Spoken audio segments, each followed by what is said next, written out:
put it down like this. Hopefully this is working. Restream chat has been having some issues today.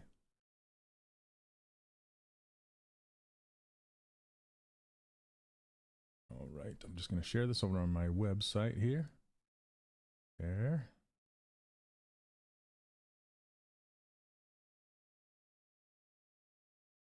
My internet seems pretty slow today. It's been crazy snowing outside here in Utah. Okay. Anyway, let me know if you can hear me, and we'll get this thing rocking. I'm going to be working on this this girl again today. I wanted to finish her up and do some of her hair and stuff, so.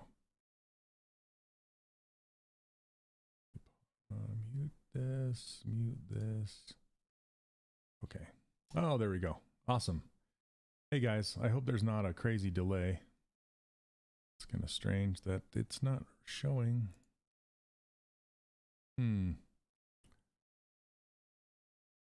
you guys see any chat happening? Probably just a blue square, right? You guys, is that all you see?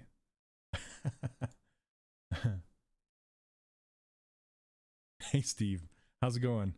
I'm just gonna work on her hair today and some details and stuff, so hopefully hopefully it'll work. So we have, looks like we have YouTube, Twitch. I haven't seen any Facebook chat, so if you're on Facebook, could you please say hello to make sure this is working? Oh, there we go. There's one. Awesome. Hello and welcome. Hey, what's up, Neil? I don't know. Let me see if I can really quickly see what is up with this. I don't know why chat's not working. Okay. I'm just going to hide it for now. I can still see your chats, and if you ask questions, I'll just repeat it. So, okay. Sorry about that. Or I could do one of these things. Okay. I could do that, I guess. Then you guys can see the chats. New student. Hello, Angelo. How you doing? And welcome. Welcome, welcome. Okay, here we go. So between streams, I went and got a nice new shoelace insert multi-mesh brush. I love these lace brushes, and I set up for, I wanted to do slab hair. I know that sounds weird, but just, it's called what is it called? I'll show you when we get there, but okay. So I wanted to show you guys this brush. It's pretty cool. I used this brush on, well, not this brush, but a similar brush when I did Alice from Alice in Wonderland for Disney Infinity.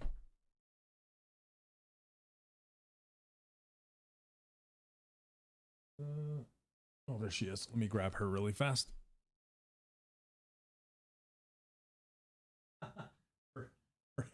Her hand is off. That's funny. Let's see. You can see this. I'll hold it up to the camera. It's probably going to be blown out. Yeah, it's going to be blown out. Okay. Anyway, I used this brush on her shoes. Hey everybody, welcome, welcome. Okay. And these shoes look like they're on the wrong feet. So before I put the laces on, I just want to adjust the tops here and kind of point them in a bit of a different direction.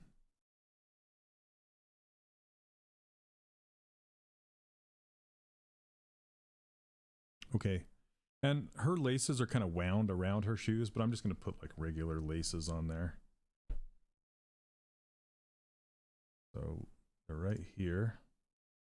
And they're insert multi-mesh brush, and what that means is it's called a tri-part multi-mesh brush, meaning 3 parts. So there's the beginning, the center that actually loops, and then the end. Oh, right. So, and the reason why this is the light is kind of blowing out is because it is literally a whiteout outside my window right now. It's blowing and snowing and being crazy. Oh, okay.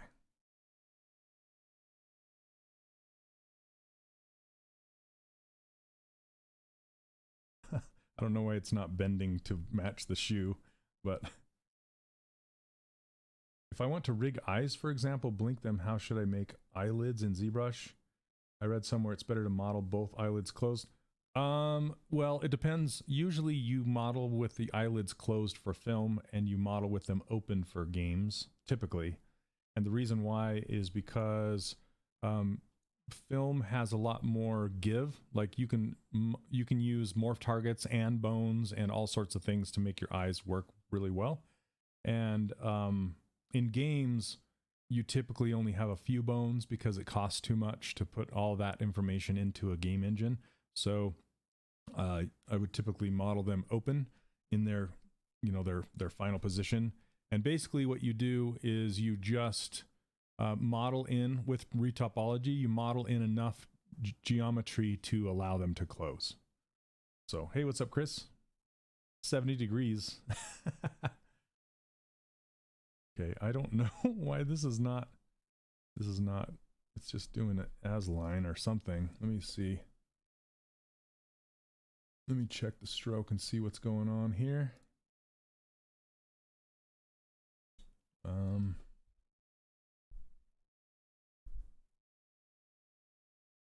Oh, the new one by Luigi? I don't know that I've seen it yet. Decided to go away. All right.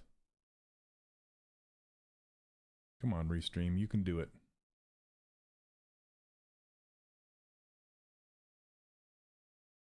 Okay, while Restream comes back online, there we go. Now it's not doing it at an as line anymore. As line, if you turn that on, it basically forces it to be straight. Come on, Restream.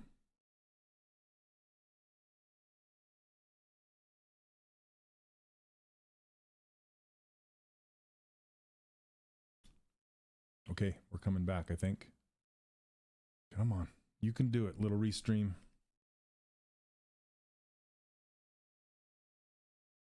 Okay, so now once I have that curve drawn, I can increase my brush size and tap on the surface. It's a little bit too big.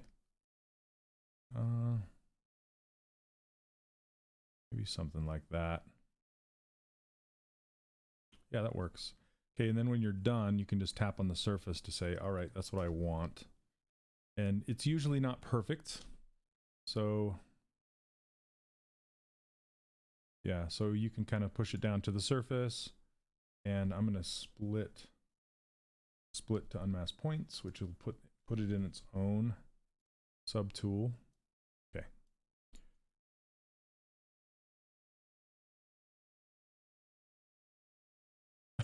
I'm getting all sorts of Restream errors. So I cannot see anyone's chat right now. I apologize. I'm trying to get the chat application going again. Try it again. Man, I don't think I've had Restream do that before.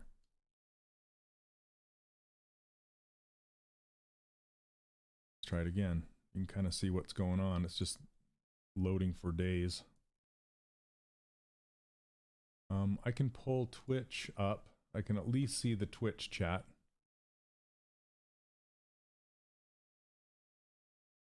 Okay.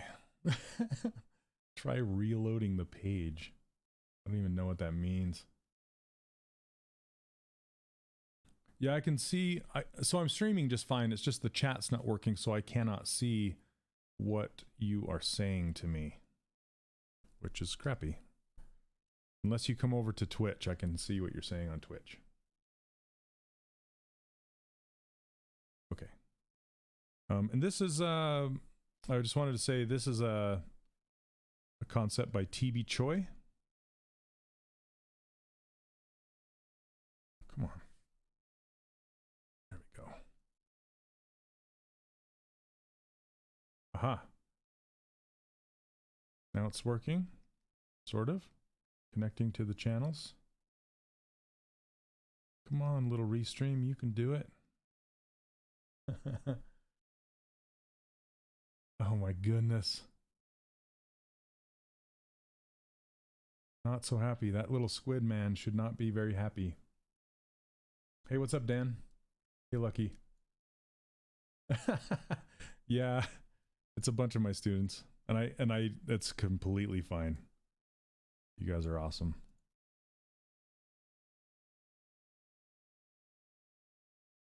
Come on. Come on, little restream. Hey, I think we're back. Finally. Okay. Yep, we have 4 out of 4. So this little guy right down here, this tells me how many channels we're hooked to. So we're hooked to all 4 channels. We're also streaming on I think it's called Mixer. That's a new one.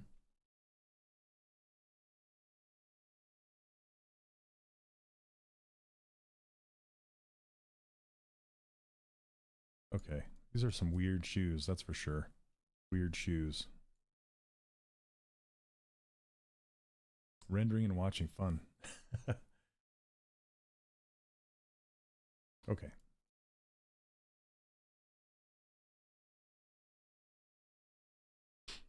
Let's see. Let's do...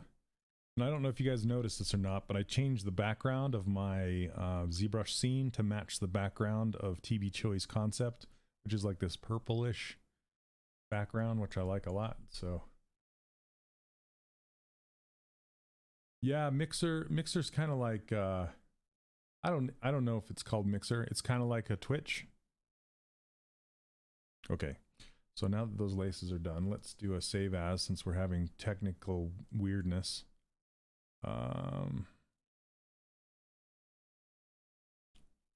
Twitch, where are you? Okay, TB Choice 6. Aw, thanks, Dan.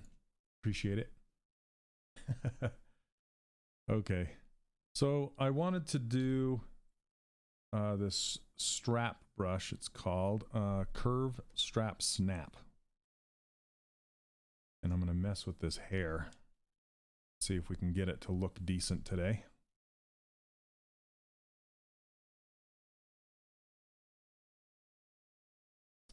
Yep, it looks like the bot's back and working. For now, fingers crossed. Fingers crossed. Mixer is a Microsoft streaming service. I did not know it was Microsoft owned. That's interesting. Okay.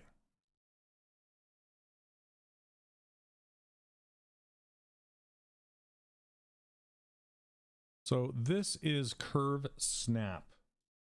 The Curve Snap Strap Brush. It's curve, yeah, it's got a weird name, but it's essentially, it's like a belt shape. It's just this rectangle, but it's an insert multi-mesh. I like to call it a slab. It just reminds me, like, if you were to take some clay, like real clay, and roll it out on the table and then cut it into a long rectangle that's thin, and then just kind of laid it on top of your model, this is kind of what it would look like. Yeah, right? Okay, I'm going to continue this like that. Now, how to continue a curve is, if you get close enough, you'll see this little red leader line coming off of that green circle, and that will allow you to continue the line and make it longer. So I'm going to go maybe one more. Let's see. I might make it a little longer up here. That snapped it to the center. Okay, maybe I'll just do it by hand here. And that's about the thickness that I want these to be. So when I'm ready to commit, I just click on the surface, and then I can do this again, split unmask points, hit my down arrow to select what I just made, and make sure that I'm on the one I want. Then I can either use, well, any of these move brushes, but I like the snake hook or the move elastic when it comes to editing hair. So I'm just going to try, use snake hook for a minute. try to get Ashley to show up because I'm saying snake hook. Let's go. It's kind of an ongoing joke that if you say snake hook 3 times, like Beetlejuice, then A cubed will show up because that's her favorite. That's her favorite brush. And it's happened before in the past, which is crazy. I don't know if she secretly watches. Pretty funny. Okay, so basically what I'm doing now is I'm just masking off so I can rotate the tips there to kind of rotate in to create that shape.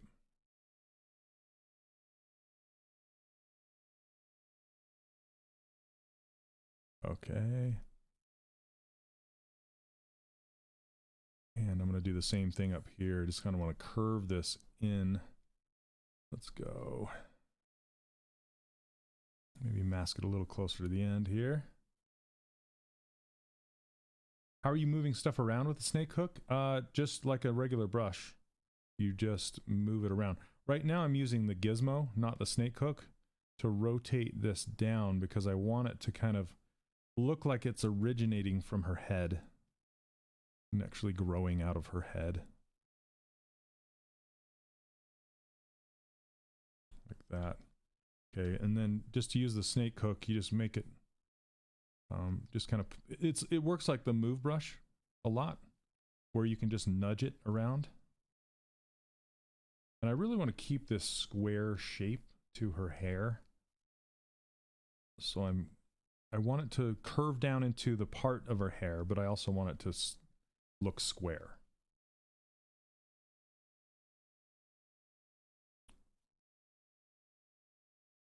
Oh yeah, you know what, Neil? I think the Bad King Laces brush is the one I used for the Alice in Wonderland shoes. I think that's where I got it from. Thanks for the reminder. Okay, let's hide. It always looks funny when I hide the hair block out, but I wanted to hide it just to kind of see what it looked like. Because eventually that hair is going to be gone. You know, that the block out, single-sided hair block out is going to be gone. So I want to look at the actual head and lay it right down here.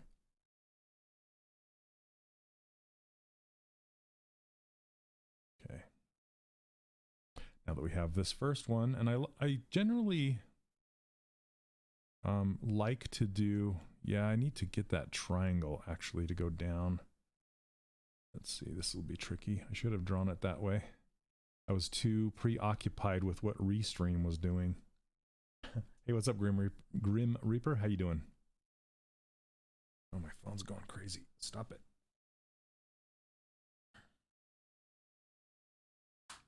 Okay. Let's see if I can bring this down to look like that triangle. Kind of cut this. And then we'll scooch. I like saying scooch, even though I don't know if it's a real word or not. Scooch it down. There we go.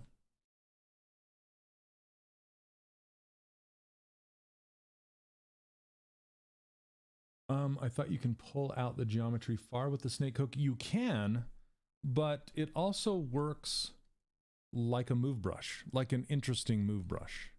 So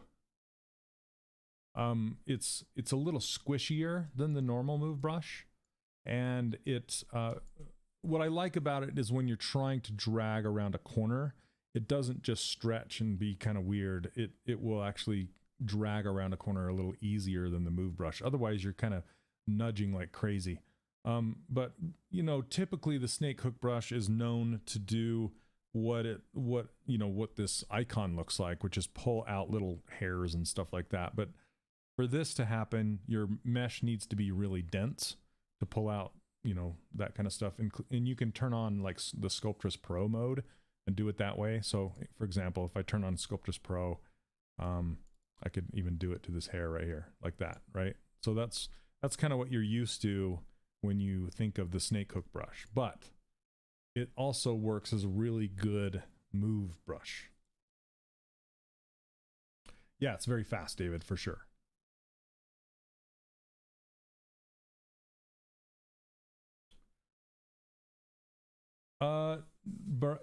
Barack, no, they're not. I did about 1/5 of the characters behind me. These are all from, yeah, Disney Infinity, and there was a team of 5+, I would say. There were five of us that were full-time employees, and then we had some other ones that were helping us out from different studios and different freelancers and different interns and things like that. So, but for the most part, yeah, about 1/5-ish. Okay, let's go back to that curve strap brush and make another one. Gonna overlap this.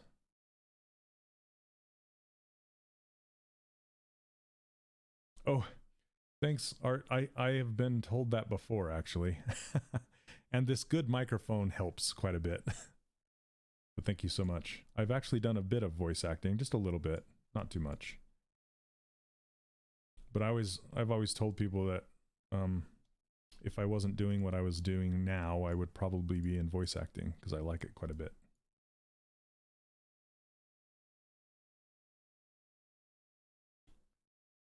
Is there lots of buffering today? Is anybody else experiencing buffering?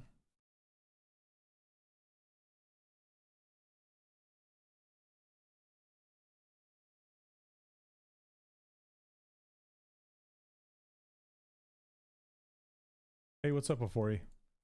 Not standing on my Aladdin mat today? No, I'm not standing up. Okay. Nobody? Okay, good, good. So, I mean, good for us. I'm sorry, Chris. It sounds like it's not us, it's you.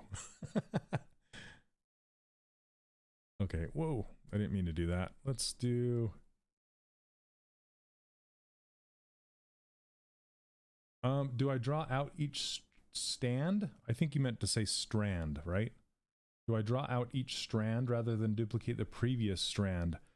It depends. Sometimes I will duplicate, sometimes I'll just redraw it. And for this instance, I need it to lay in there very particularly, so I'm redrawing it. I could duplicate it, but it seems like sometimes it's a little easier to redraw and then edit that, and sometimes it's easier to do the opposite. It just depends on what you're trying to do. So it's a good question though. Okay, I want to really pull this one out and down in the front.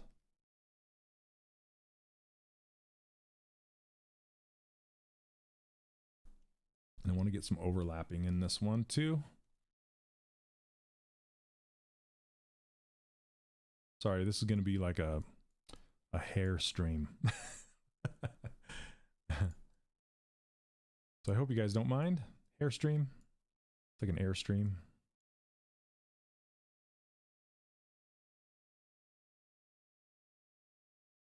Okay, and let's make this longer before we turn it. And this is what I'm talking about with this the snake hook brush. You can get some decent curves out of it.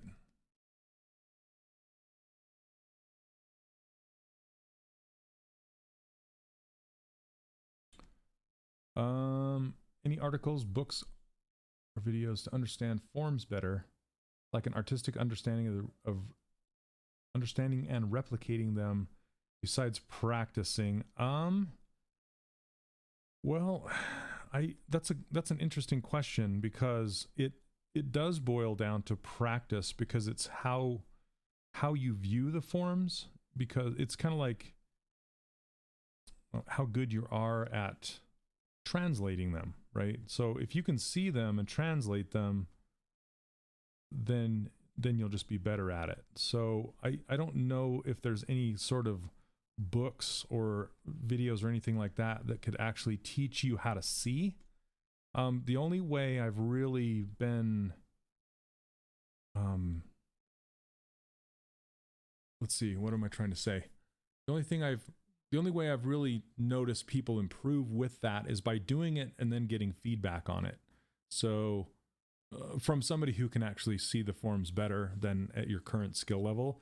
So then you can go, oh, I didn't see that. Okay, I got it. Or watching reviews of other models that people have done by professionals, you know, that kind of getting the review and kind of showing you what you didn't see before, kind of a thing. So, and I don't know that any book or video is going to particularly show you that. And as far as some volumes in anatomy go, Proco is really good. Proco.com with Stan Prokopenko. I highly recommend his stuff. Let's see. And yes, thank you, Kevin. Mitch Leaway tutorials are super good. He does tutorials on how to draw, but they absolutely translate into, because of the way he teaches form. And it's interesting that you brought Mitch up, because I've been talking to Mitch quite a bit over the last couple months, and we're working together on I'm helping him do some of his stuff, and he's helping me do some of my stuff that's coming out. I'm re-recording my course. It's just 3D Character Workshop 2.0, and it's crazy how Mitch's stuff is so close to the way I build my characters. So it's kind of a match, a nice match.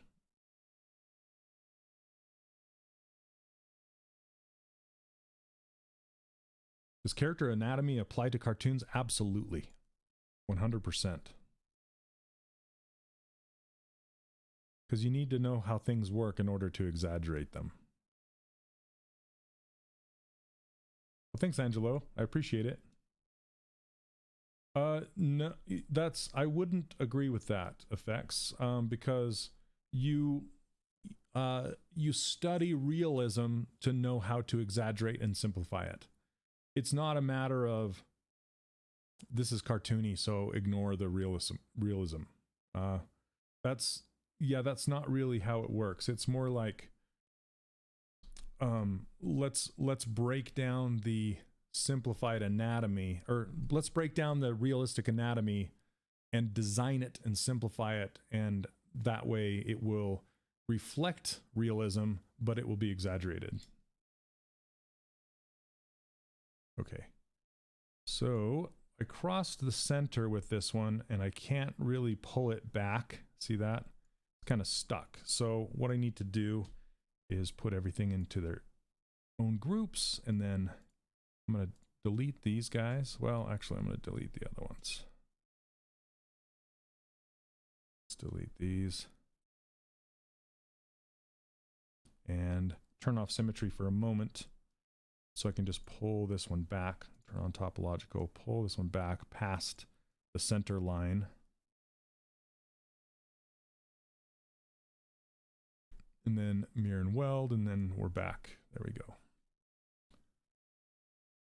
Okay, let's see.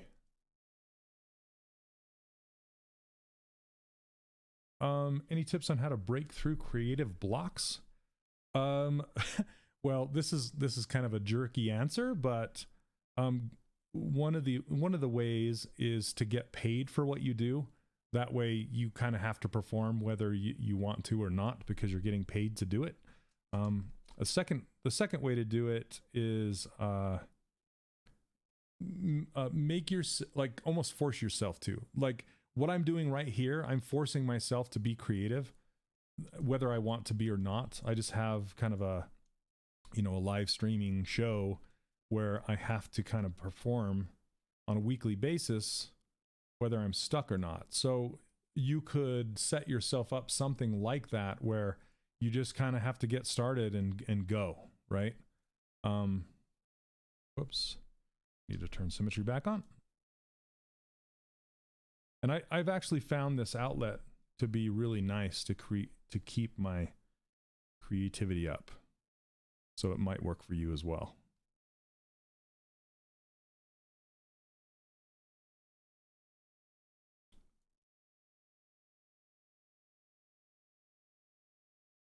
Let's see. Sorry, you guys have awesome questions today. I'm trying to keep up. I apologize. Let's see. Sometimes I start one more thing, Ryu. What I wanted to say was build yourself a Pinterest board of concept art that inspires you. So that's another way to keep inspired. Like always go back and add to your Pinterest board, and then go back and check it out, and you know, get inspired if you're having a creative block. That's the third way, my third recommendation. Okay. Sometimes I start a ZBrush model in Core on my laptop when I'm away from my Mac, which has full ZBrush. When I open the OBJ from Core, it opens backwards.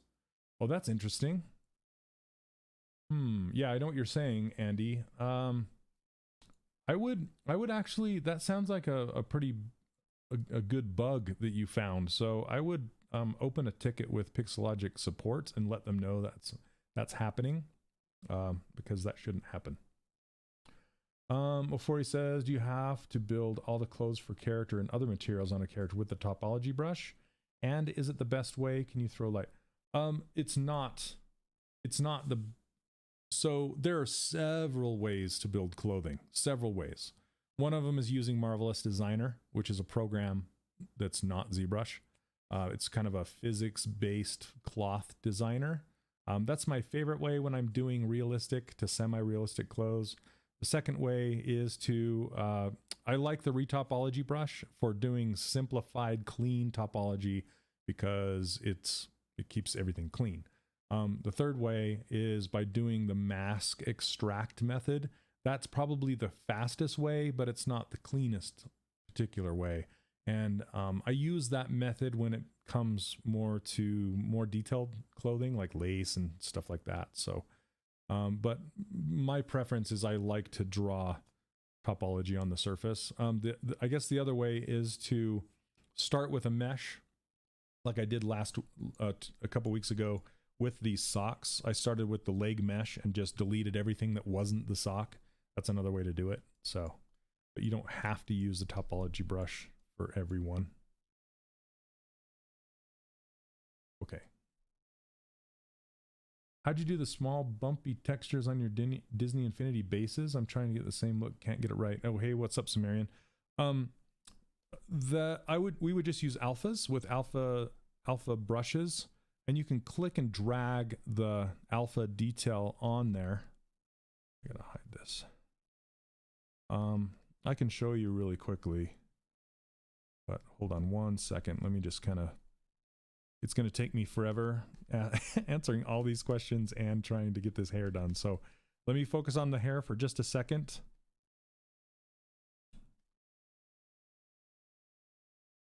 So I'm actually using inflate here to close these closer to the center.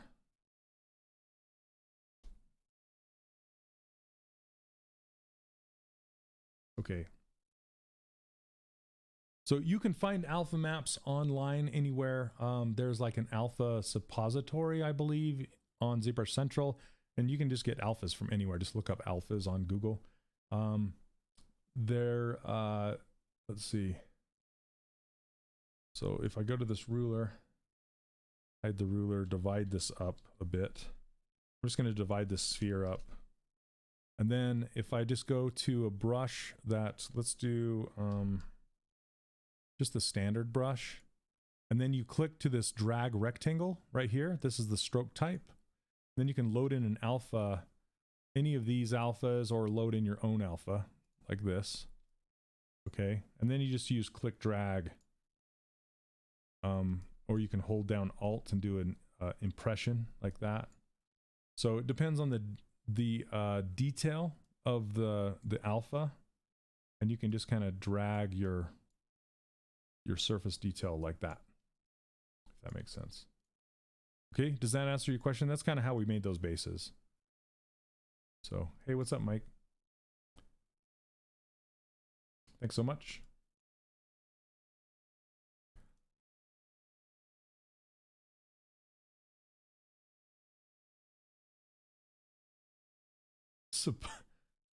Did I say some?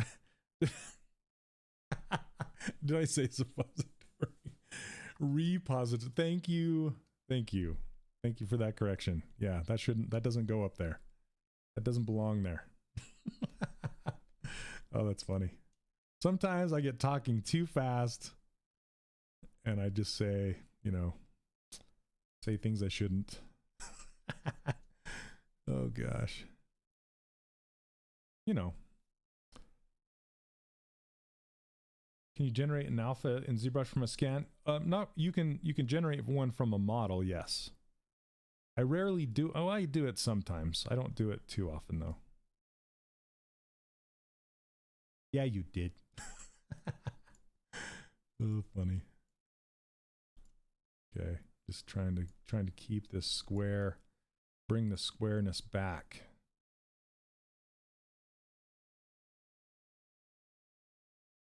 Square, square. Okay.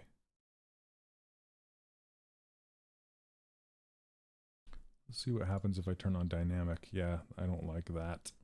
Looks like looks like Laffy Taffy. Do you guys know what Laffy Taffy is? Effects Node, you might be able to find an Ask ZBrush video on how to generate alphas from a sculpt if you're interested in that.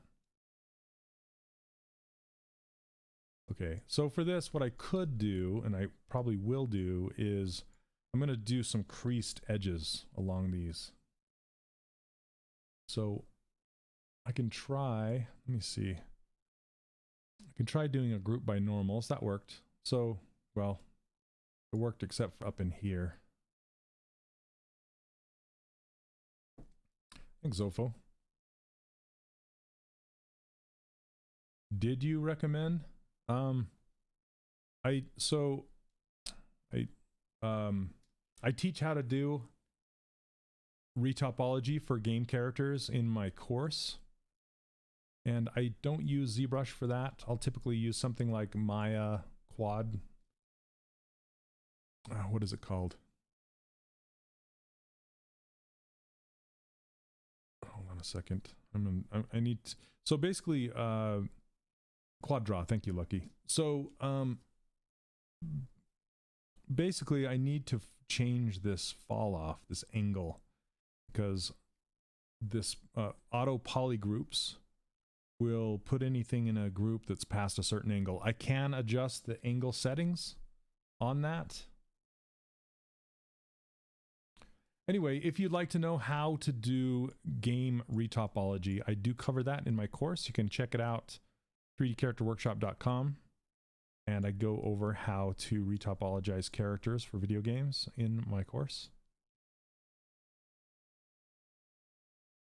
Okay, let's do group by normals. There, that fixed it. So you can see that it didn't put a weird group on the end of here. Okay. And it did the ends okay. All right, it's looking pretty good. Now what I can do is I'm gonna do crease levels on these edges, but I'm gonna turn it down. So yeah, you can look up Quad Draw too.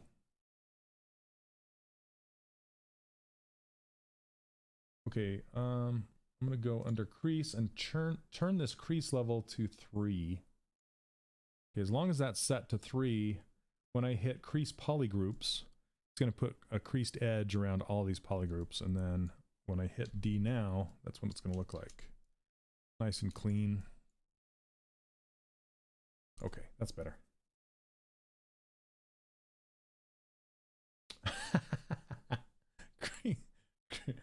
Oh my goodness. I keep you on your toes. That's what. Keeping you on your toes.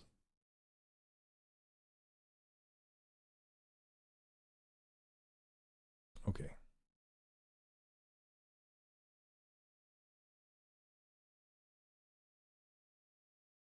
Now I still want to push these and clean them up a bit.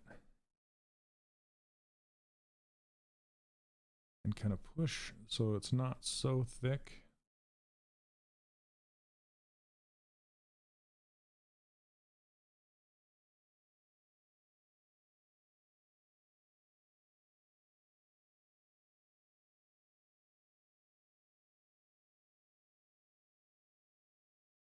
There, that's looking pretty good.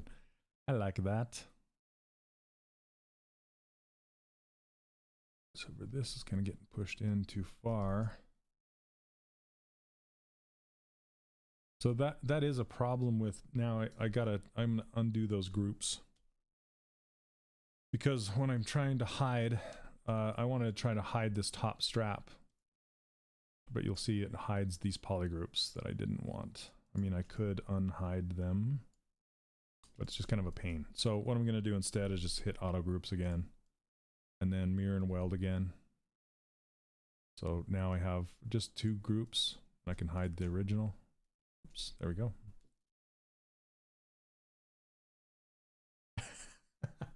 That's too much information, Cheshire. Okay. And I want to really peek this out so it's square.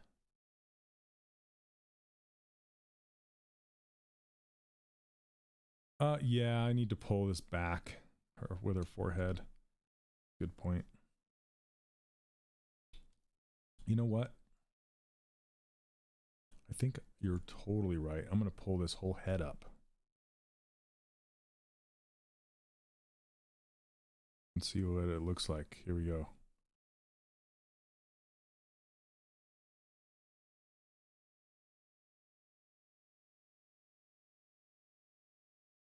Yeah, there we go. Something like that. Kind of a dip in the middle.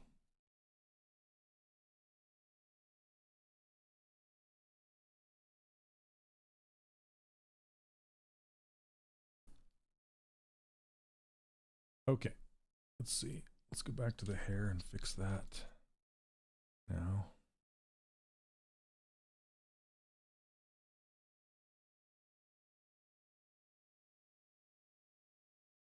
That will probably help a lot. Maybe even like this.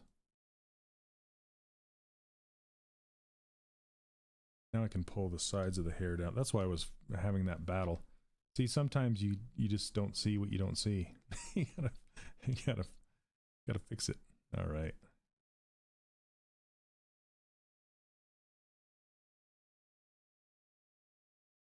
Much better.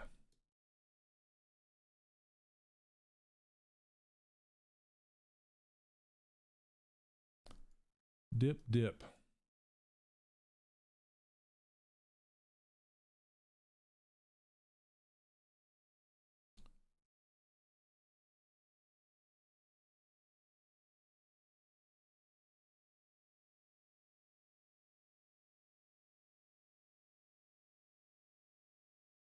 Do it one more time. Just bring this, raise this up a little bit more.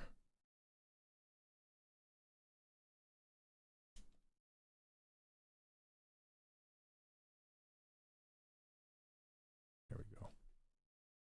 Okay.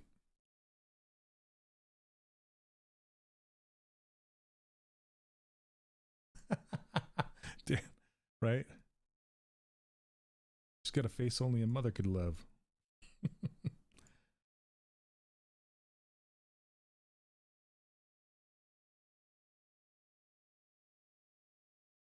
It's such a challenge to do a 3D model with a concept that's directly from the front or directly from the side, because you just don't have the information, so you have to make it up.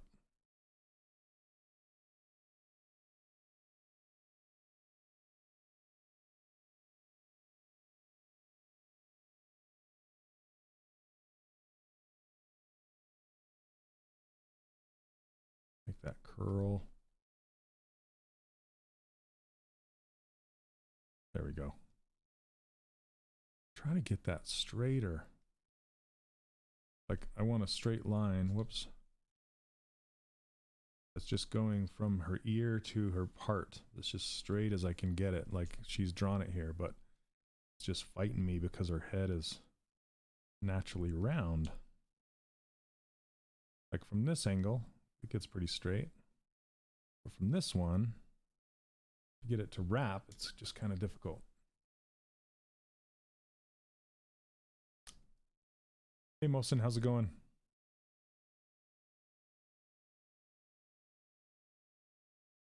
Okay, let's move on. We're moving on to the next strand here.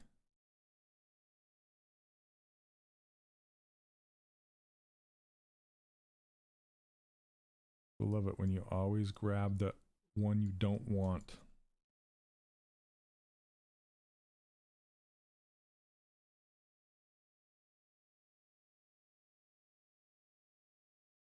Yep, pinching her head. Yeah, from like front to back, it's pretty not very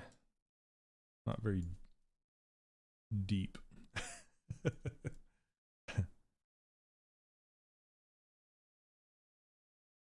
Yeah, I've tried, you know, I was trying to make her head a little bit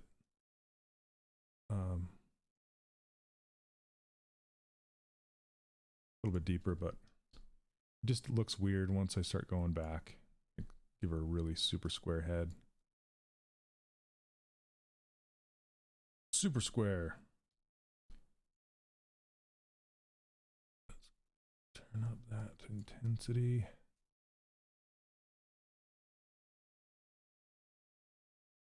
Okay.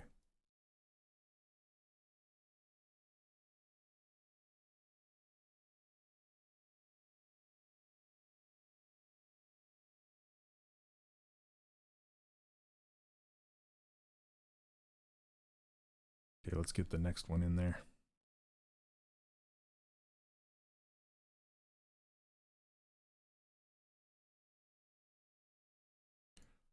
Polish by groups? No, that would actually that would polish all of these poly groups and make these little edges in between them all.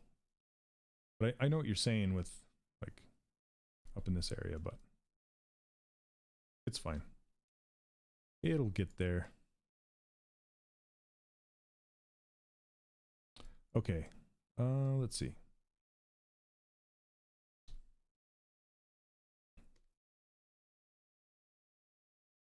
I want to do a couple straps just going down straight down the back. Oops, let me grab her hair. There we go. Any video on your channel for Retopo? No, I have a lot of videos in my course on Retopo, but not on my channel. Let's see. So I just need to bring this back for a second. That might not be very good. Too close to the center. That's better.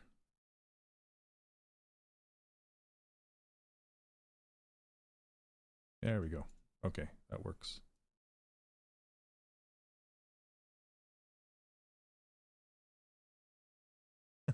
Sometimes it's crazy doing hair because you have like, you know, these gaps in between where you can see your heads and stuff.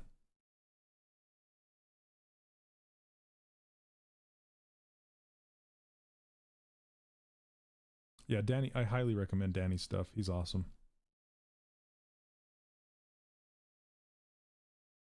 Okay.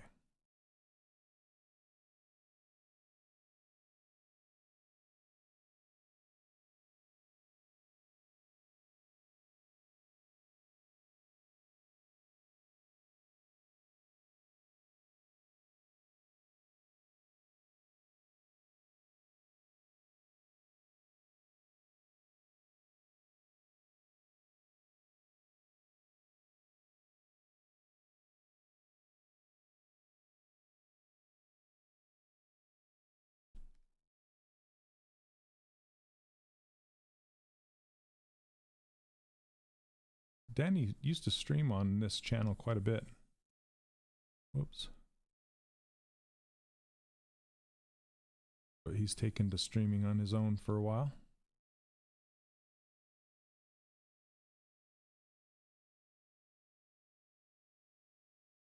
Some Rogaine. Something.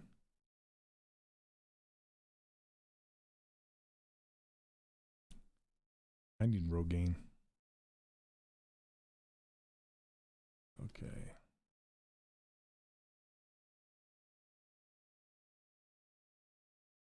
Make it clear through here.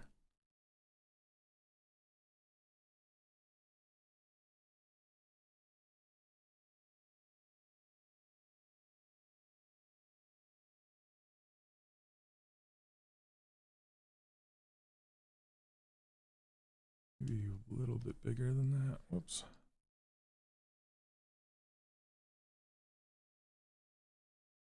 There we go, that works. Come on. Don't want another curve. There we go.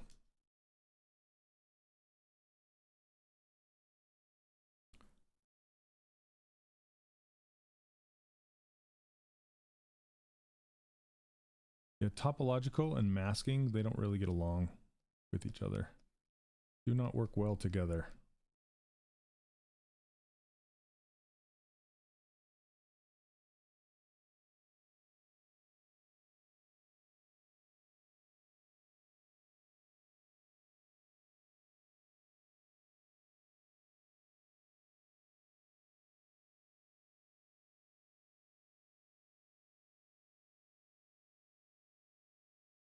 Need some music or something today.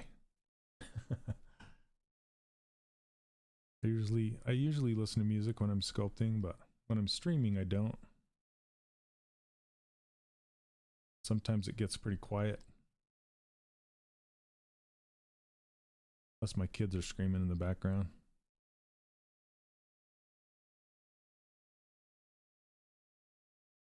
Just trying to keep that squareness going.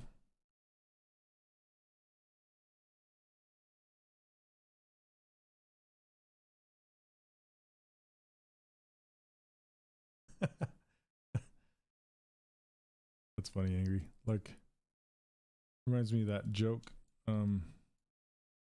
Why do bulldogs have squashed faces? Because they always chase parked cars. Hey, Quicksilver, thank you so much.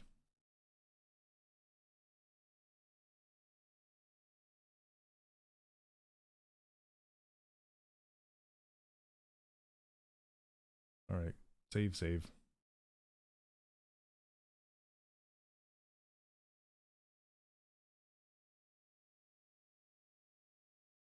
Yeah, I need to,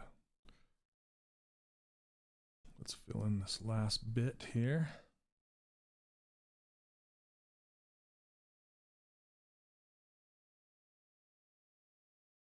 Oh, thanks, Sagat. Oh, no worries. At least you can speak 2 languages. I have 1.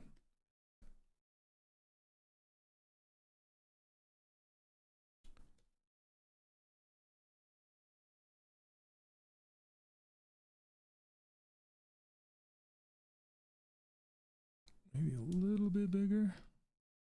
There we go. I don't know. I can't tell if it drew 2 in there or just 1. We'll have to see.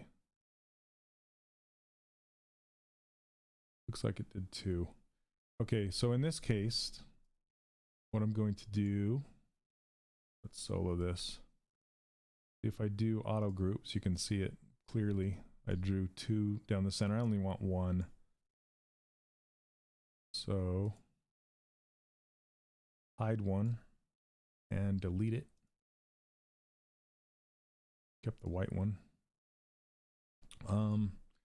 Now I want to mirror and weld this, but I want to make sure that these 2 do not get welded in the center. Okay, I just wanted to make sure that these are clearly far apart. Whoops.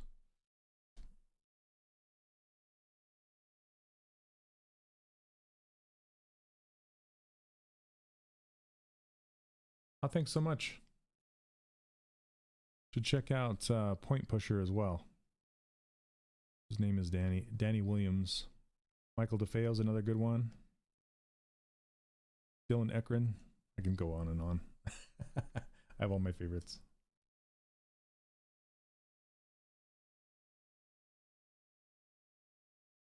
My friend Matt Thorup that I worked with at Disney.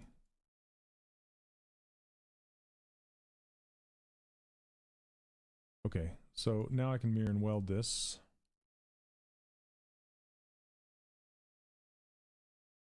And it's going to put a center line down this one, but that's okay. I could actually delete that center line if I wanted to, but I think I'm going to leave it for now.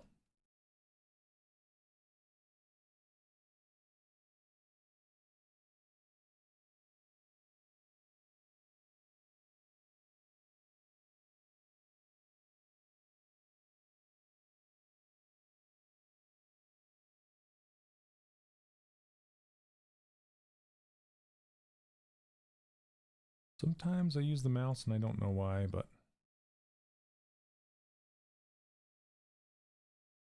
today I tend to be using it more often than not. It's more important in your mind to winning a job, a great portfolio, or a certificate from an accredited school. 9 times out of 10, I would say a portfolio. You can get a job without a diploma or a degree if you have a good portfolio.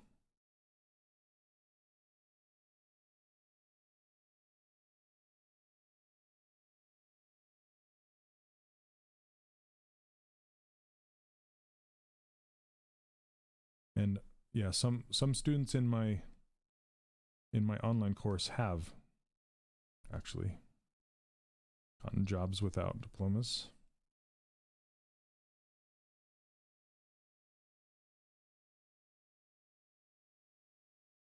Okay, let's see.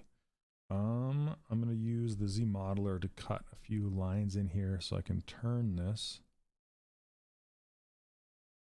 Are you using a tablet to sculpt? And if so, what tablet do you use? I'm using a Cintiq. It's a Wacom 27. Is it a 27? 27, I think. I was going to say 21, but it's a 27-inch from a couple years ago.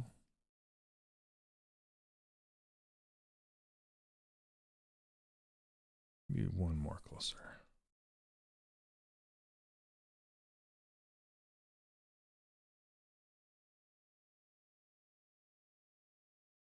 And my gaming mouse.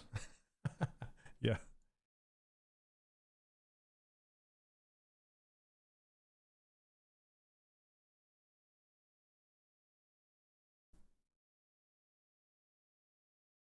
But for the longest time, I just used a tablet. You don't need to use a Cintiq. It's just something that's nice that will speed up your workflow. It's not a necessity.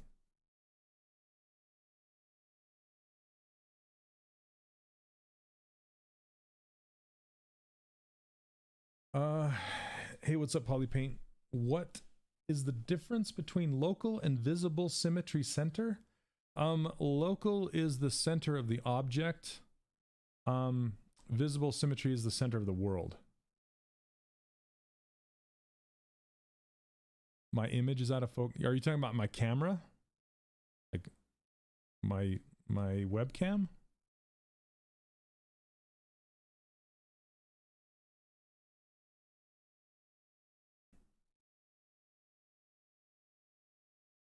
I want it tighter than that.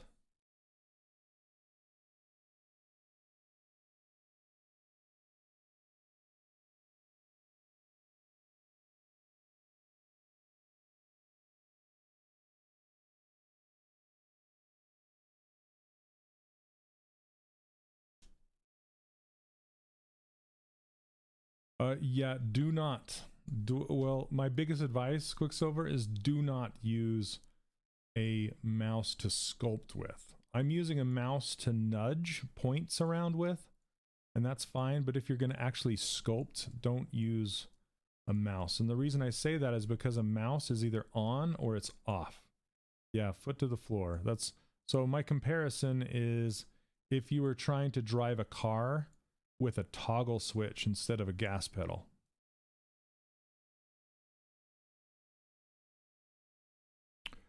Dan, I only have dream jobs, right? Like if I wasn't doing what I'm doing now, somebody mentioned voice acting. I would probably either be doing voice acting, or I would be doing probably playing a musical instrument, or acting of some sort. They're all kind of in the same realm.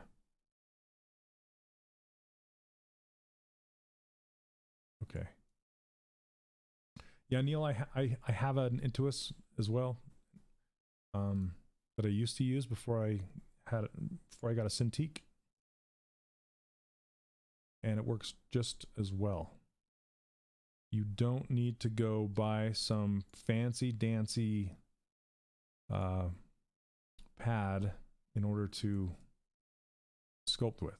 You can do just whatever you can afford as long as it has pressure sensitivity and it's not a mouse. You don't have to use a Cintiq to be good at sculpting. Just to be clear. It's nice and it will speed up your workflow,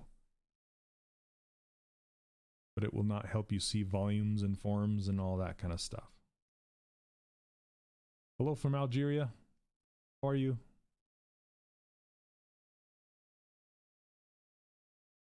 Okay, one more strand to fill that in, I think, and then maybe just some smaller ones on top.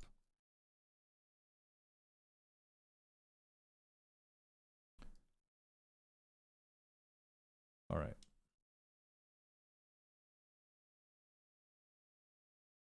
Go this again. We'll do one more strand right here. And then we'll break the symmetry and do all sorts of fun stuff.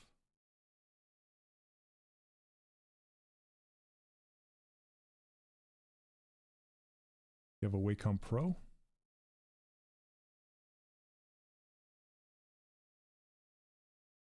Man. Yeah, Dan, those work just fine too. Totally fine. Okay, I'm going to take this one. I'm actually going to duplicate this one from this strap here because I'm not getting the stroke that I want.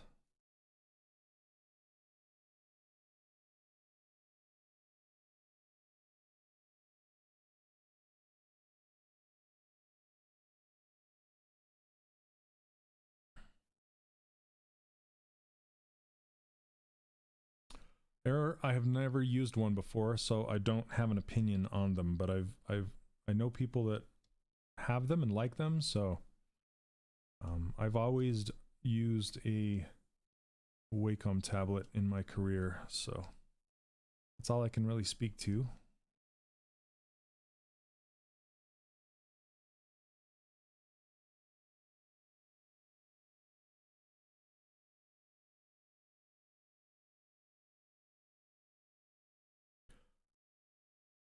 Have you ever sculpted something from? I have not. Mauricio? I have not. In Brazil, well known being the creator. Remedy Monica. Awesome. I'll have to check it out. I'm always on the lookout for new artists, for sure.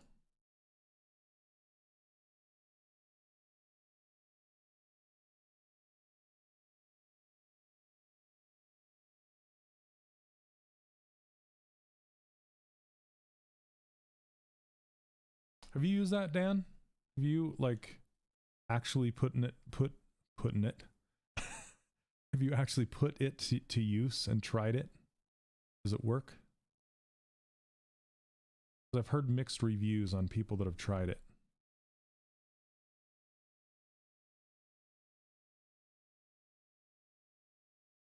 Should say mixed reviews from people who have tried it.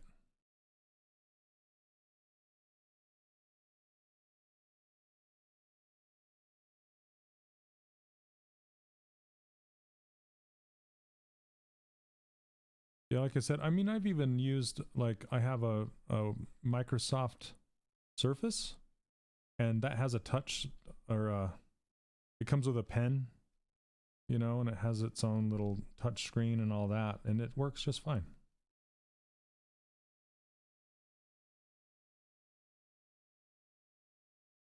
Oh, it works best if tethered. That makes sense. Okay.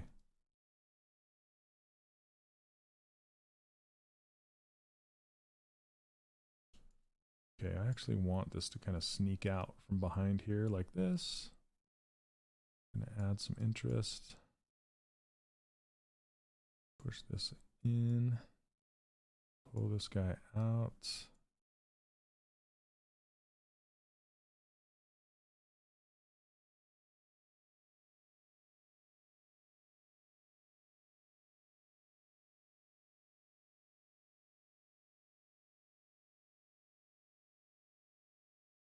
Let's close this part up here more.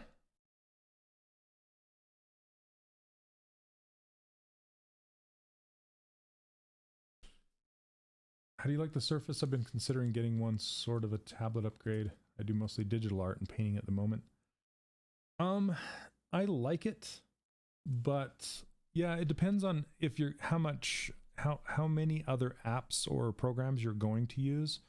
Because if you're just doing 2D and doing painting, I prefer my iPad actually, my iPad Pro to it. But if you're going to be using Windows software like ZBrush and things like that, I like my Surface quite a bit. It's just a little heavier and less portable. Surface compared to an iPad, I guess.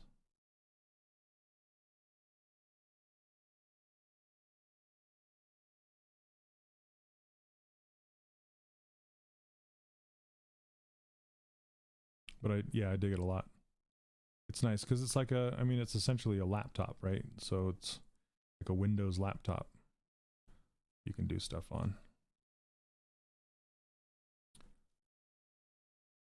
What is that tip?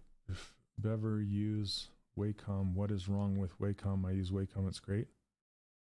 All I'm saying, just to clarify, is use whatever tablet you can afford, okay? So I've only used Wacom and I love it. I love Wacom to death. I've used tablets, Cintiqs, everything. Nothing is wrong with a Wacom. I'm just saying you don't have to have a Wacom to use ZBrush or anything like that. So the companion, I don't have one. I have the first edition Wacom companion and I used it for quite some time, but now it's just gathering dust because it's a little older. Yeah, any tablet is better than no tablet. Don't use a mouse to sculpt with. That's all I'm saying.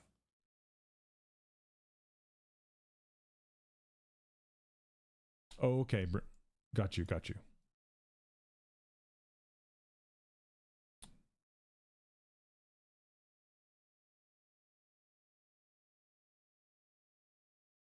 And the only time I really use a mouse is like during retopology and when I'm scooching points around like this. I don't know why. I just like to. Okay.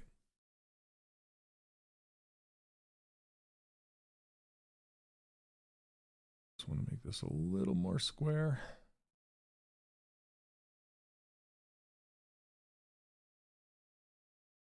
Yeah, Z modeler, hard surface stuff. That's what I mean by scooching points around. Yeah.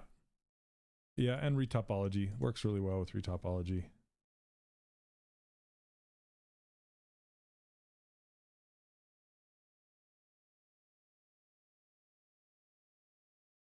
Okay. Now that we have this, I just want to try one thing with this hair now that we have this hair helmet in place.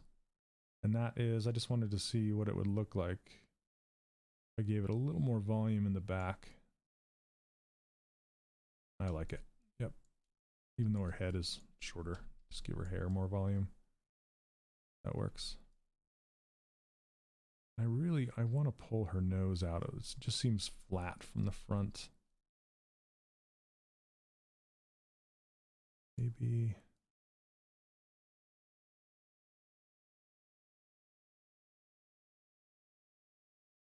I want to scoop it just a little bit. Even though it doesn't look scooped here, it just a little more appealing, I think.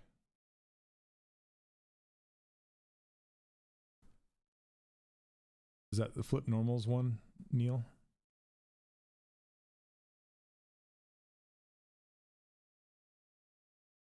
I think they might have done one on that. Okay. So let's crease these. It is? Okay. All right. Thanks for posting that. Okay. So let's do group by normals and see how well it does. That did a pretty good job. Okay, let's crease by polygroup and hit D.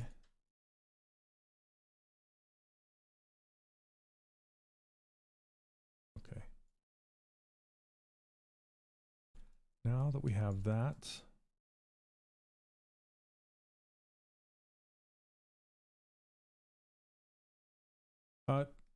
TAF route, I don't typically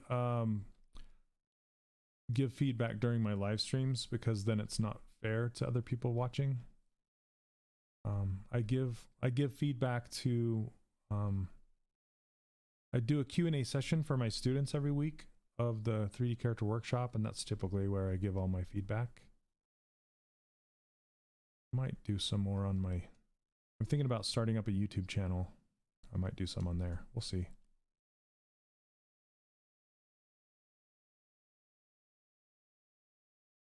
Let's see. Okay. Now I'm just going to do some really small little ones that will break symmetry.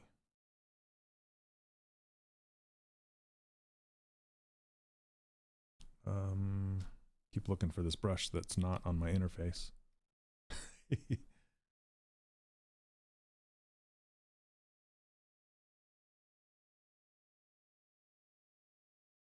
Turn this off.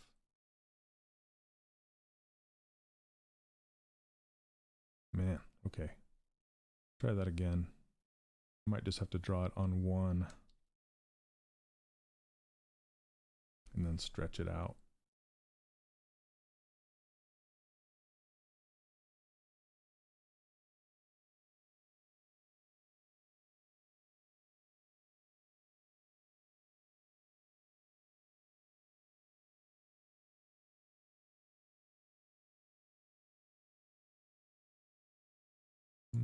Smaller. Okay, that works.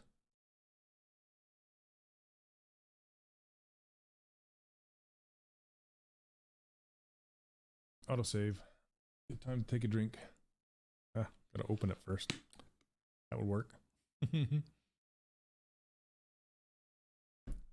Okay. Let's try that one.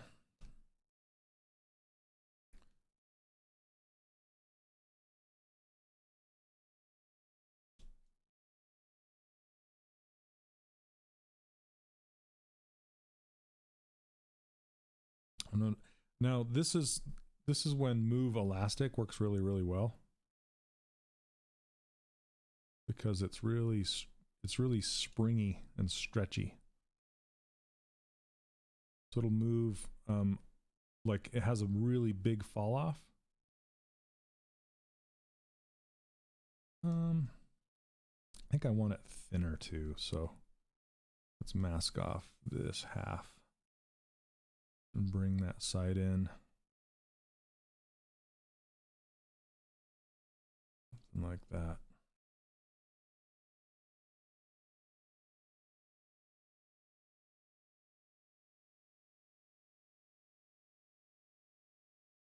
And then we can just tuck it in.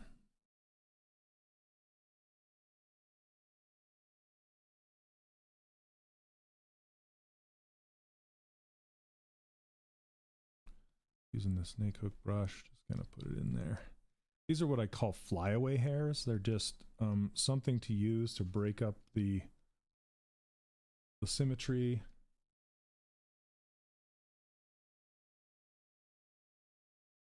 Oh, Cheshire, what materials do you render with? I typically don't render inside of ZBrush. So I render with all sorts of materials. I will render in like marmoset or substance or keyshot. It just depends on what I'm trying to do. But sometimes when I render in, if I ever do render in ZBrush, I like to play with the cartoon materials just for fun.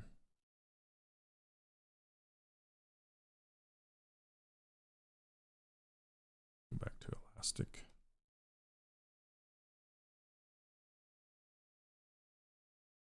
But all of the Disney Infinity characters were rendered in Keyshot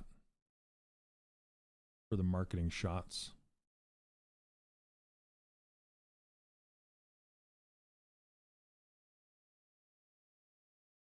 Flashination, as soon as they're interested. If they want to learn, let them learn, is what I say. There's some kids that pick it up really early, and there's some that, you know, high school, college.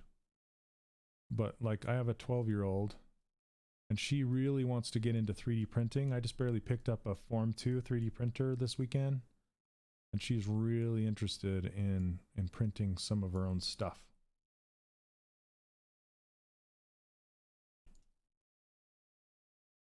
It's like apples and oranges. So Marmoset is for rendering real time. So for like it's the equivalent to a game engine, and Keyshot is like rendering for film or television, which is a ray tracing renderer. So you can kind of get them to look the same, but they're two different things. And one's not better than the other, it's just they're different uses. Is the Keyshot bridge worth the price? Oh, if you're going to be sending ZBrush models to Keyshot, then it's essential.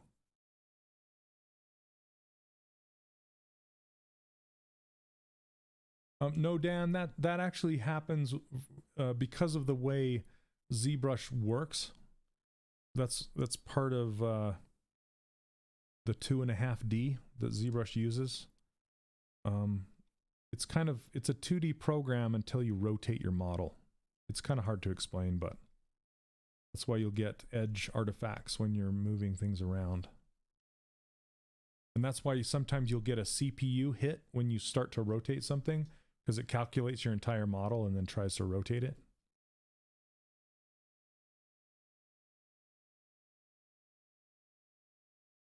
I don't know what happened to her eyelashes. Make sure to read the safety sheet. Yeah. Yeah, I'm super familiar with resin printers.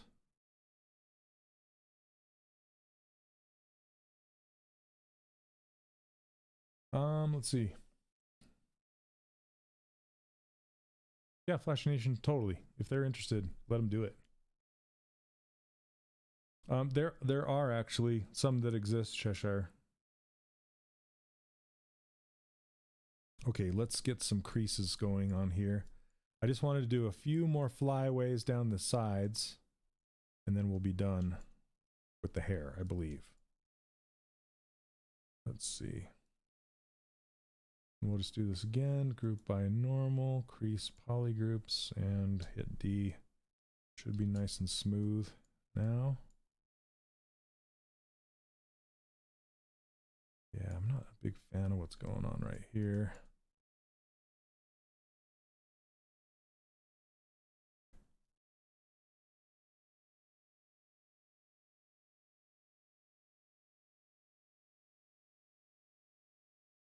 Maybe that would work. Sure.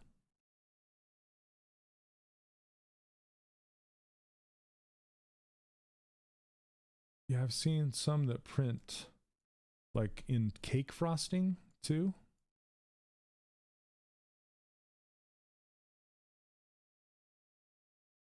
There's 3D printers that print houses, like in poor countries. They'll bring these big giant printers and they print concrete.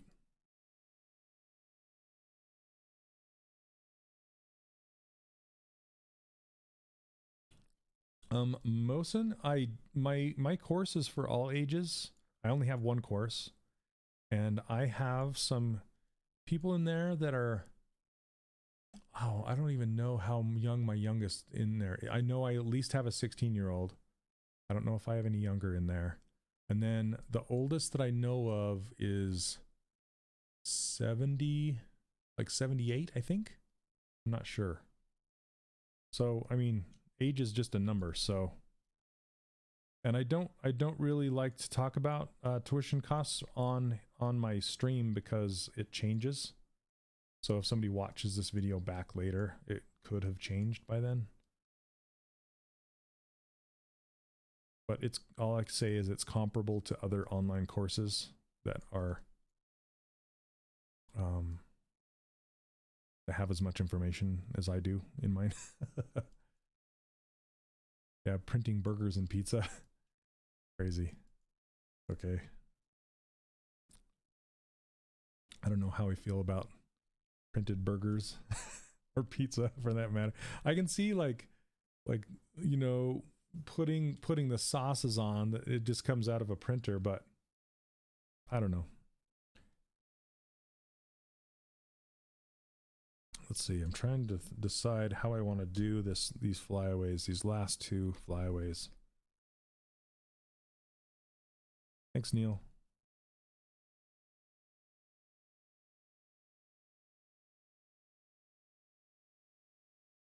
Might have to just do them on the surface of this and then adjust it. Awesome, it would be great to have you in there.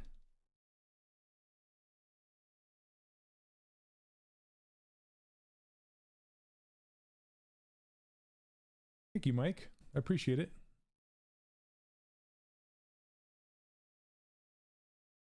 Oh, you guys are the best.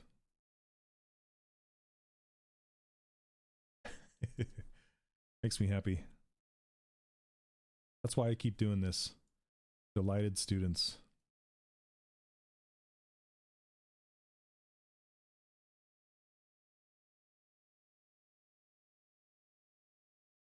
Oh, SpongeBob. Really? Did you see that new speaking of the SpongeBob, there's that new movie that just came out, and one of my students, Jason Hall, worked on that. So I'm really interested in seeing what they did with it. Let's wrap it like that. Maybe.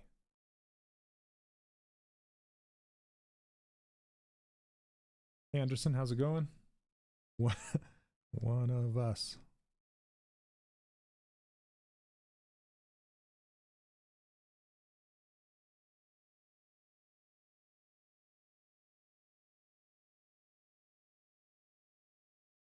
And I'm getting very, very, very close to launching a brand new student community.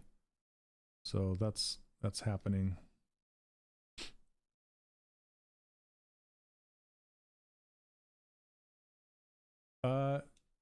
You were a click away from joining.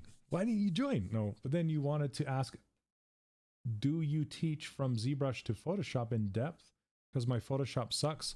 I don't teach in depth, but I do weekly Q&A sessions. So if you have any specific questions or something you want me to demo, I can demo it during those Q&A sessions if you want.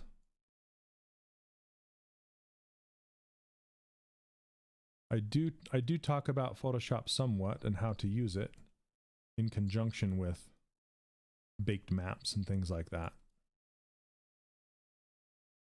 But I don't go into it really heavy.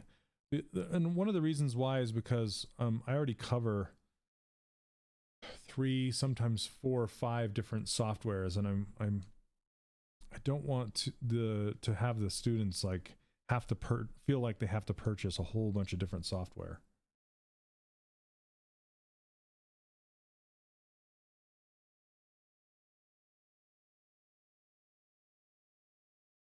David. Hey, what's up, Captain? How's it going? Thank you so much.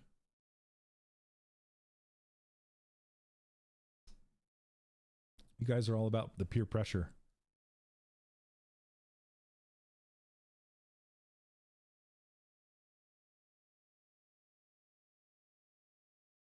Okay.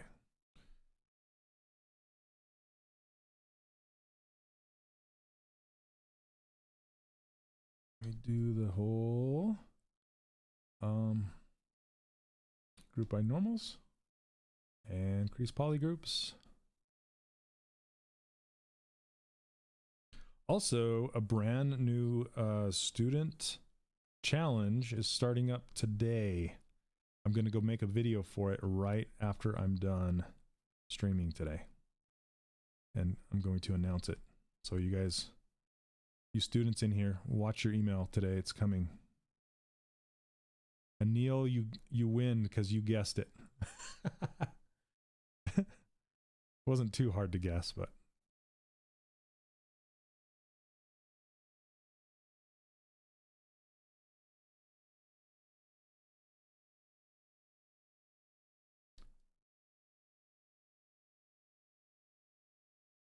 on the next intake, I don't do intakes, Kev. It's just open. I don't. That's what makes my course different. It's lifetime access, and you can join. So you learn at your own pace.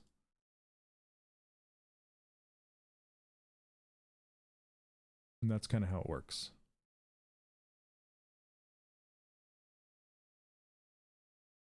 Because people are busy, you know? People are busy.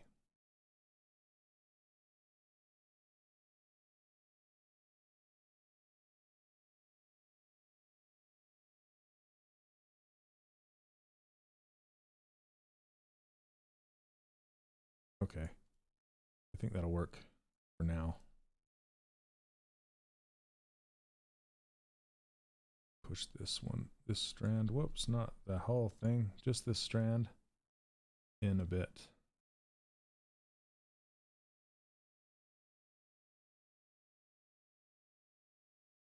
There we go. Yeah, and polygroups, like all these strands. It's fun to see, huh? So when I make hair, I like to try and make it so it's 3D printable. And I'm trying to close the gaps in between these hairs so it's actually sitting right on top of the strands underneath it so I can 3D print it. I can see this gap right here. Need to close that gap so it doesn't have any air underneath it.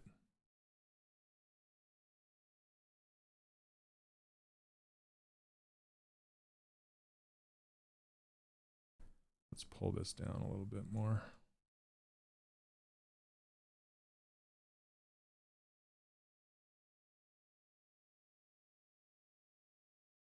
Yeah, something like that. Okay.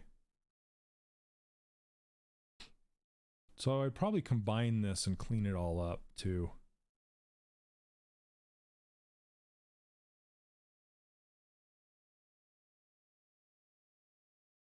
Yeah, that's actually, Neil, that's what it's all about, is resisting. Because that is the problem that most new sculptors face, is running, like rushing to the details. And if you don't have a solid base, then what have you got? Nothing.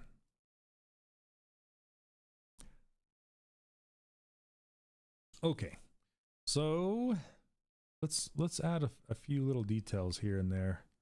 The rest of her, she's not. Oh man, I really need to focus. See, this is kind of why I didn't want to stream this part. I decided I was going to because some people were asking for it, but this hair still needs a whole lot of work to look like this, because I've added too much volume now, and it would take a lot of tweaking, and a lot of tweaking is boring on a stream, in my opinion. So I will spare you the tweaking.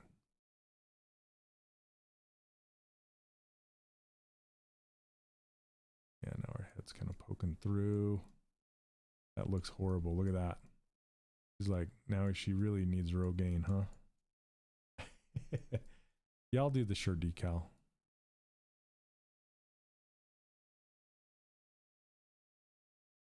Yeah, you remember that, Neil? Painting dots on a dinosaur? That was kind of the one. How many episodes did that go?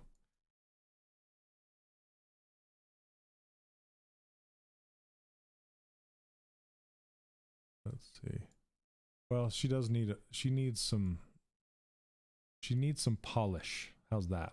We'll just say that. Polish. And I'm not talking about polish by features.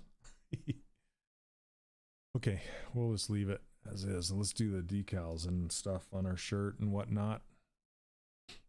Okay. Do we have? No. I'm going to add some subdivision levels. There we go.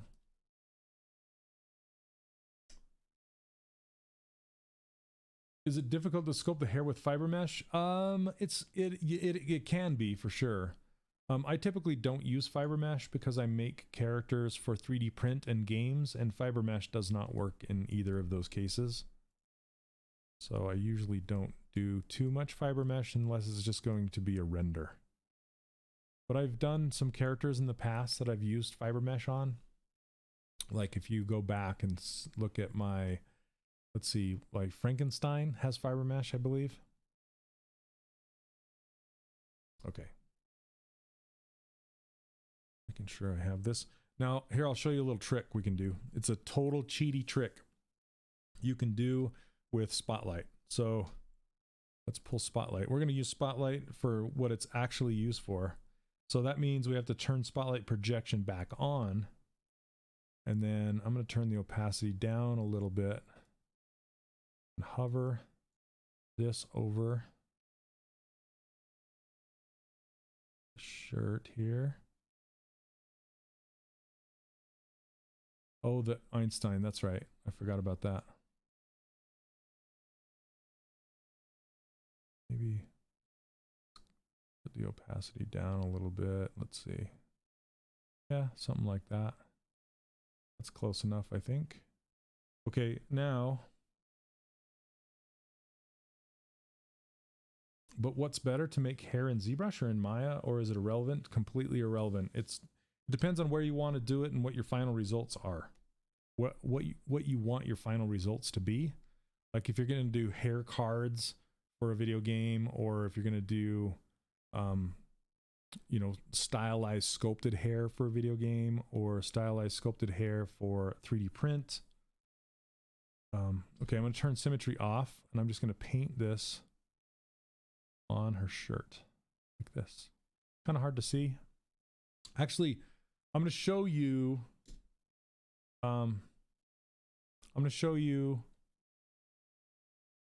why Spotlight is called Spotlight. So you can see this one right here, pin Spotlight, but there's actually one called Spotlight Radius. And if I turn that up just a little bit, see that green line coming off of there? Now when I close this by hitting Z, you can't see it. And if you see it in the brush, you can see the image inside the brush just kind of showing up. See that? That's where they came up with the word Spotlight, to call it Spotlight. No, I'm not going to hand paint this whole thing on this one. So now you can kind of just see, if I just paint this on her shirt, and I kind of go, what I usually do is go over, and then I paint out the problems. If you're just doing it for illustration, I mean, that opens your whole world. You can do hair however you want if you're just going to render it. A lot of people use particle hair, like Pixar style hair, you know, like if you're going to use shaving a haircut or some kind of hair stuff like that. Let's turn Spotlight projection off. Hey, what's up, Spicer? How you doing, man? Love Spicer. All right. I can use this airbrush and just kind of feather it all out.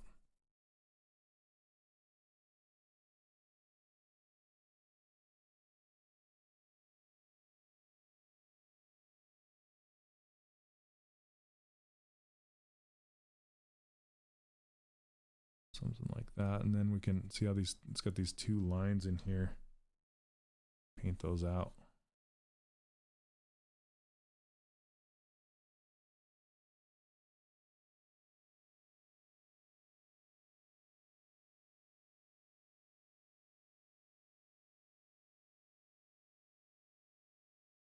Yep, spotlight projection can be fun.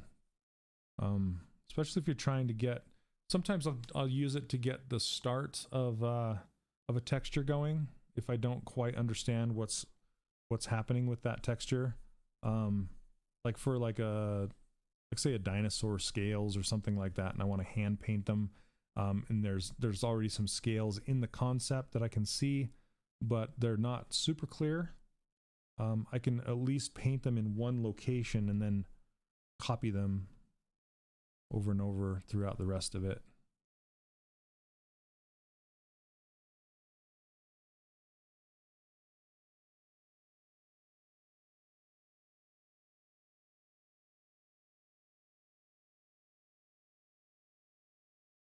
Okay, let's see. Let me know if I missed. Yeah, let me know if I missed any questions. So I've kind of been lost in sculpting today.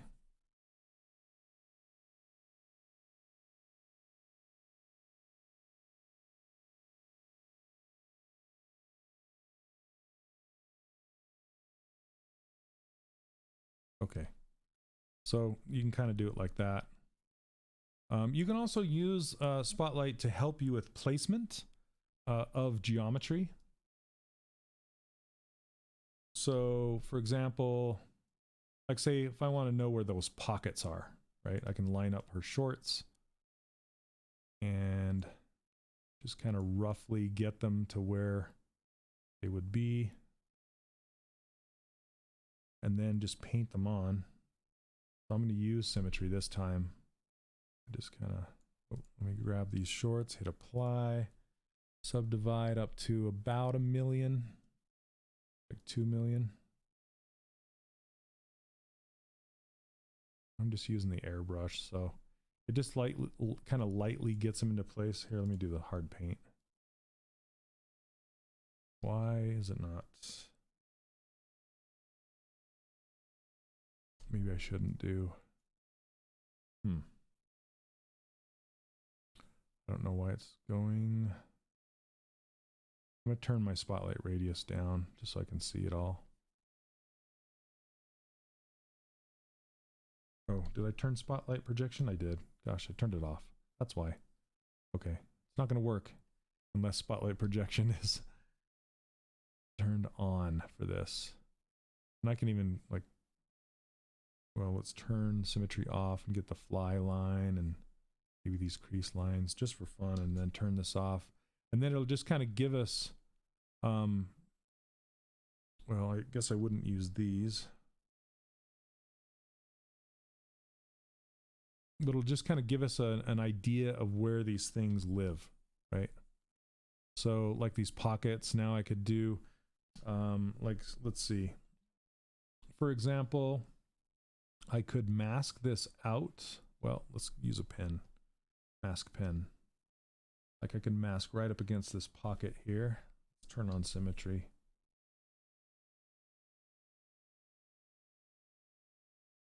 Okay, and then I could just pull these pockets up with move and give it that little change.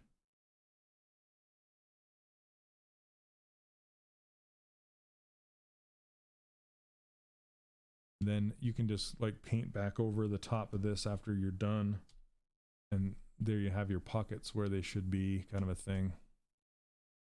Anyway, just a thought. You can do all sorts of stuff with projection. Yep, projection. I'm going to leave those pockets like that, just super subtle little pockets. And then for the socks,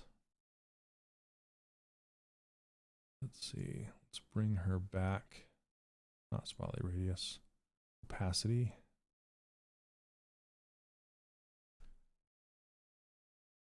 Okay, and then for these socks, like for those stripes, I'll probably just paint the stripes through like this.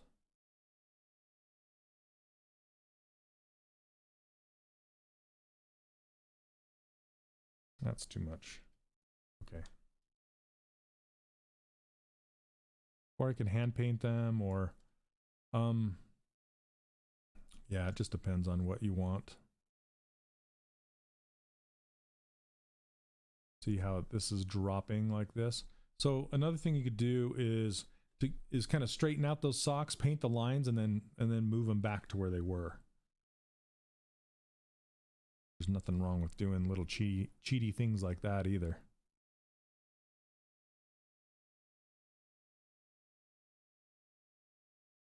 Let's move this straight.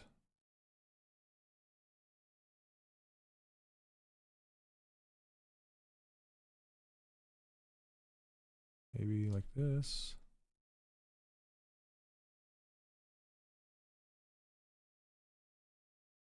And then you can blur, invert,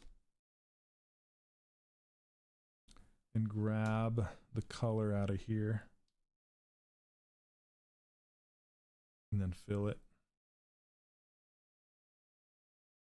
There you go. Just super subtle sock rings. And I wanted them soft, so I blurred the mask a little bit. Now you can grab Move Elastic and just kind of scooch them down back into where they were. Maybe raise it up over here. Move Elastic's kind of, it's super sensitive. You have to be really careful with it because you can go but and it'll make it look weird. Okay. And then for the lines, that's just kind of up to you how you want to do it. If you want to use radial symmetry, you'd have to put the sock kind of in the center of the world, because it's not like those programs where you can kind of set a center point and work around the symmetry like that. You have to work around, I mean, you can turn on local symmetry, but it has to be a perfect circle, and this obviously is not. So I'm just going to try and use the detail brush and see what we get. Maybe at a higher.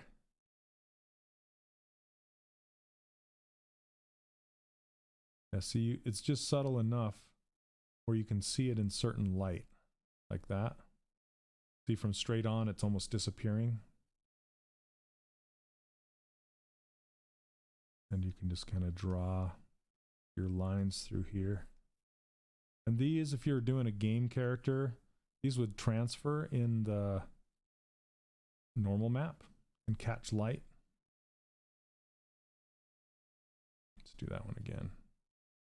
You can draw beyond the sock border. Sock border.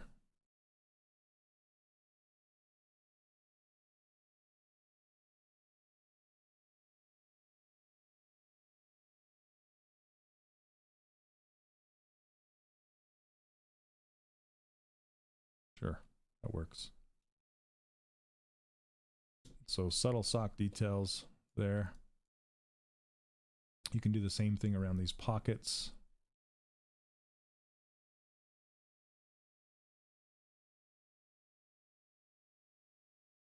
And again, those will show up in the normal map if you want. You can stylize these things so many different ways. Like I could choose to mask this off and then do an invert mask and pull it out, like an embossed kind of a thing, or just cut a line in there, or actually have an extra piece sitting on the surface that will then gather it in the normal maps. What are you saying? Subtle socks. Yep. Ding ding ding ding ding ding ding. Reminds me of those cartoons that would make that noise when they would walk. Ding ding ding ding ding.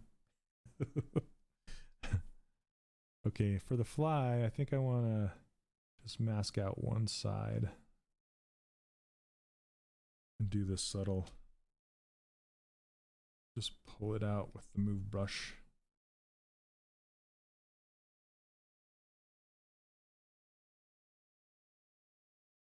And if the mask is in the way, like you can't see what's going on, you can always go down to masking and hit view mask, turn that off.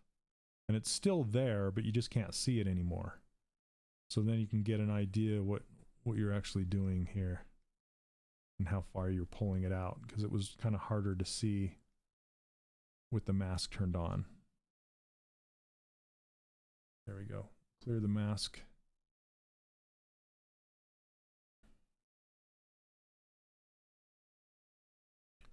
What time we got? 1:47. Okay. Then I kind of want to get this just a little bit of knee detail in there on the sides. Too heavy.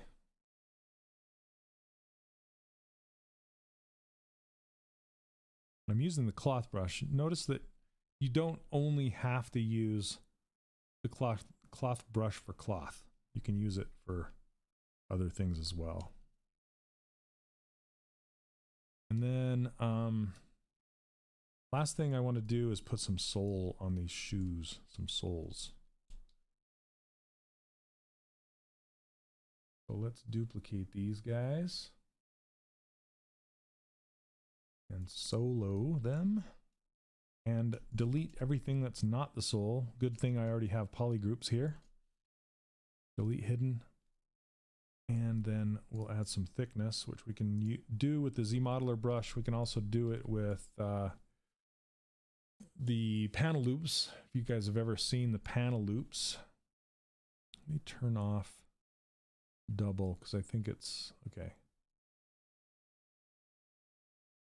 And then I'm going to flip. I'm trying to decide what I want to do with these. I can use the panel loops to add some thickness here. Basically, you go to edge loop, and panel loops is right underneath edge loop. And if I do that, if I just hit panel loops, see, you can see what it does here. It adds some thickness, and then it gives it another side. But there's also this bevel profile. So this is essentially, let me turn off dynamic subdivisions and do it again. This is essentially what it does. And you can see how it's kind of beveling out.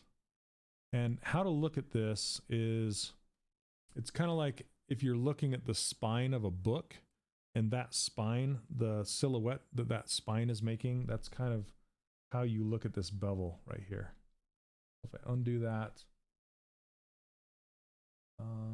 bevel 50, polish 5. Let's see, groups. And the elevation is whether it's coming from one side of your flat panel or the opposite side. So if it was, you could set it to -100 and it would go the opposite direction. Regroup loops. That will add more loops. What do I want to click on that? Scooch. Oh, that's funny, Neil. Oh, funny. Tell you about the scooching. All right, let's see.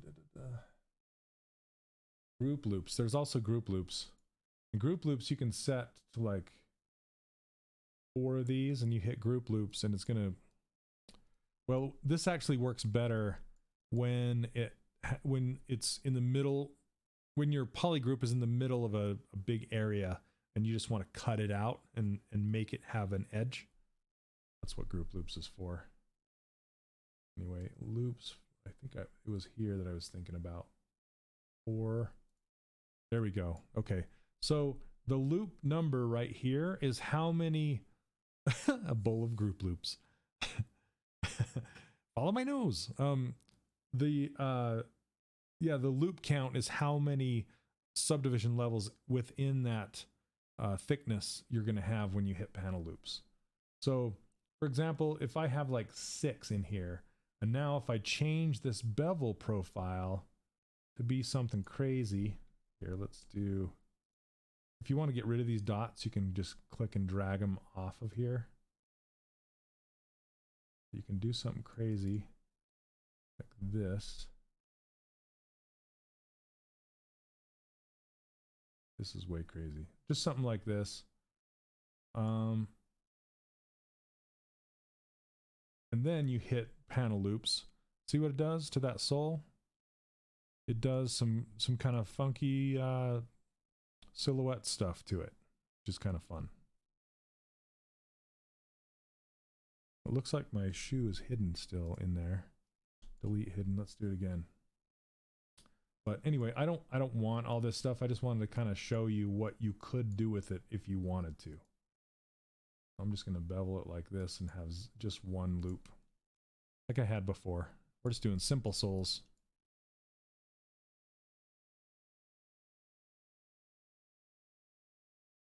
Okay. It's what's for breakfast. Group loops. Okay.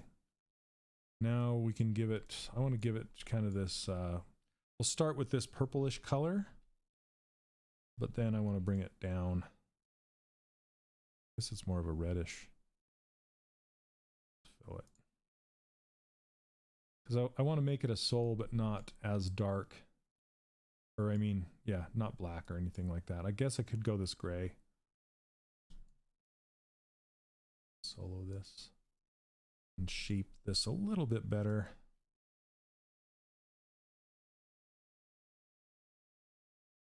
So it looks a little more like a foot. Okay. And we can shape the shoe to match.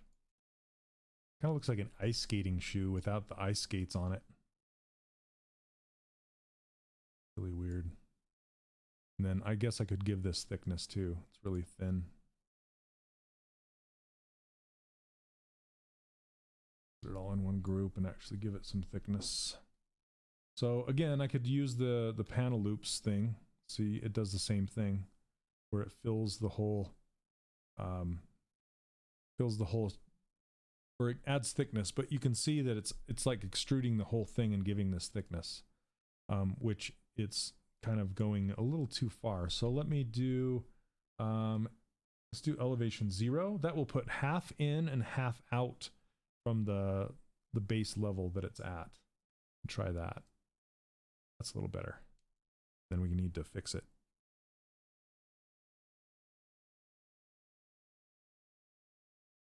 Just gonna pull this in, pull the heels out. Still using my mouse for some reason because I'm nudging. Whenever I nudge, I tend to use the mouse, but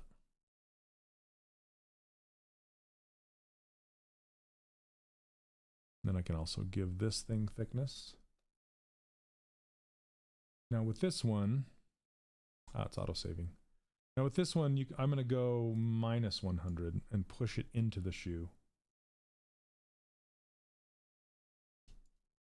to give it thickness. And then I can go in here and just kind of pull it out just enough. And that poly group really helps to see how far out it's sitting on the surface. And go back to the shoe itself and pull it down.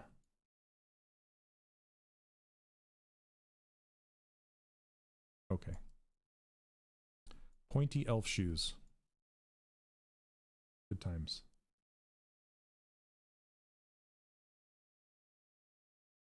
No, she should animate okay.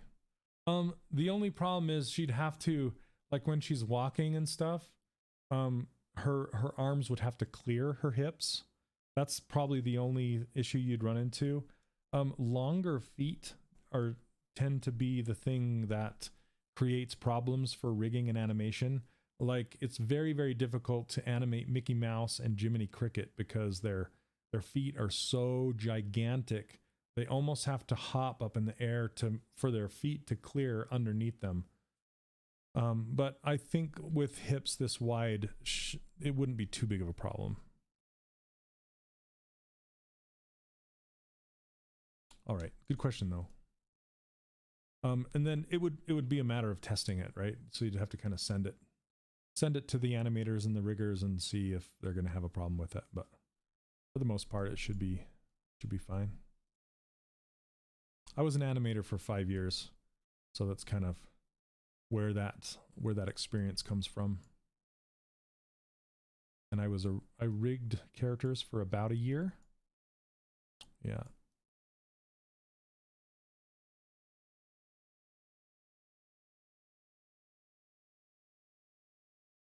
All right. I think I'm going to wrap this up, you guys.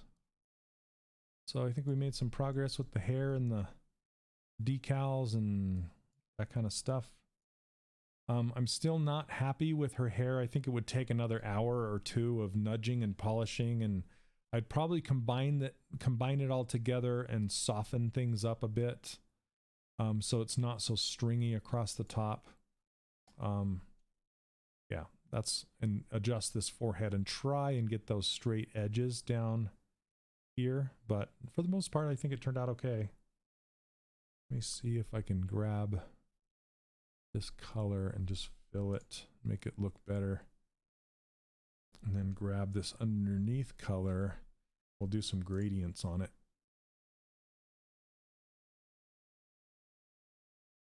Just to get it to feel a little bit better. There we go.